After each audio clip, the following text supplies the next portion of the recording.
तो जब पोरस और सिकंदर यानी अलेक्जेंडर का युद्ध हुआ तो हम सभी इतिहास में जानते हैं कि उसमें पोरस की पराजय हुई थी। जब पोरस को सिकंदर के सामने ले जाया गया तो सिकंदर ने एक प्रश्न किया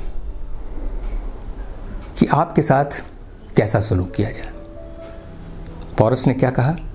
पोरस ने कहा कि जैसे कि एक राजा दूसरे राजा के साथ करता है।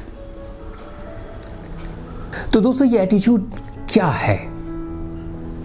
अगर इसको डिफाइन करने की कोशिश करें तो हम देखते हैं कि एटीट्यूड ये हमारा एक तरह का रवैया है जो हम किसी भी घटना, किसी परिस्थिति, किसी सिचुएशन और स्वयं के प्रति भी जो हम दृष्टिकोण अपनाते हैं वही हमारा एटीट्यूड होता है। हम जो कुछ भी करते हैं, जो कुछ भी हम एक्सप्रेस करते हैं, उसमें हमारा एटीट्यूड जरूर शाया होता है।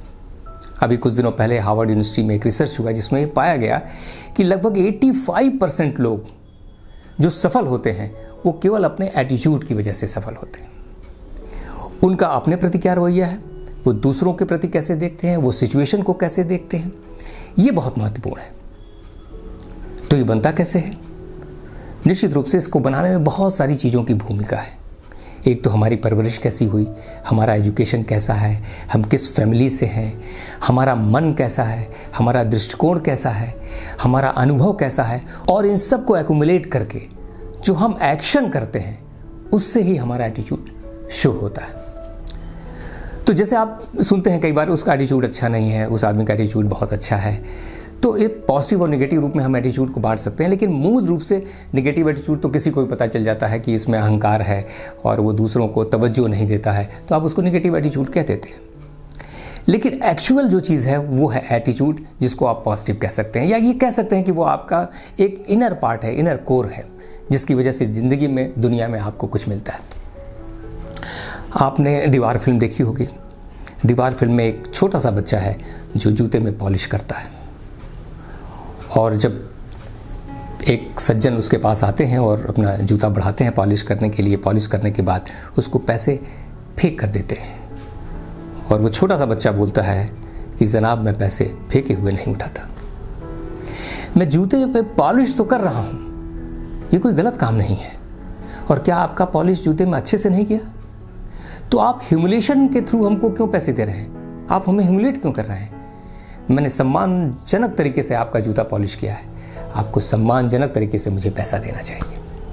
और यही एटीट्यूड उसे अपने क्षेत्र में, वो पॉजिटिव है या निगेटिव है, एक बड़ा व्यक्ति बनाता है। तो दोस्तों, जैसा भी आप काम कर रहे हैं या जैसा काम करना चाहते हैं या जैसा बनना चाहते हैं, उसके लिए आप में एक एटीट्यूड की ज़रूरत है। जैसे मान लीजिए कि आप बिजनेस करना चाहते हैं, तो बिजनेस करने के लिए बिजनेस का एक माइंड सेट है, एक सोचने का तरीका है, एक एक्शन का तरीका है, एक काम करने का तरीका है, और उसकी वजह से ही आप एक बड़े बिजनेसमैन बन सकते हैं।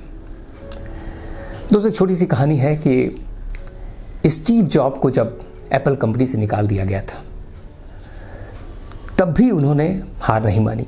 उन्होंने नेक्स्ट और पिक्सर जैसी कंपनी खड़ी की। 12 साल बाद जब एप्पल की तबीयत खराब हुई, यानी एप्पल कंपनी जब मुश्किल में थी, तो स्टीव को फिर से बुलाया गया। स्टीव एज ए सीईओ जब आए तो उन्होंने पहला काम क्या किया? उन्होंने पहला काम किया कि उन्होंने अपने प्रतिद्वंदी, अपने राइवल, अपने विरोधी बिल गेट्स को फ़ोन लगाया और कहा कि अगर एप्पल ही नहीं रहेगा तो तुम मुकाबला किससे करोगे? और दोस्तों, ये इतिहास की बात है कि बिल गेट्स ने $15 करोड़ एप्पल में इन्वेस्ट किया। अब आप इसको ऐसे देखें कि एक बिजनेसमैन जो अपने राइवल को भी अपने पक्ष में लाने की कोशिश करता है, ये बिजनेसमैन का एटीट्यूड है। ये तय है कि बिल गेट्स और स्टीव में बहुत बनती नहीं थी। पहले वो बहुत अच्छे दोस्त थे, लेकिन बीच में कुछ सिचुएशन ऐसी हुई कि दोनों में बनती नहीं थी। लेकिन यहाँ स्टीव ने क्या किया है? स्टीव ने अपने बिजनेस के बीच में अपने ईगो को नहीं आने दिया। यानी जब सफलता चाहिए तो आप बहुत सारी चीज़ों से ऊपर उठकर बिहेव करते हैं, और यही स्टीव ने किया।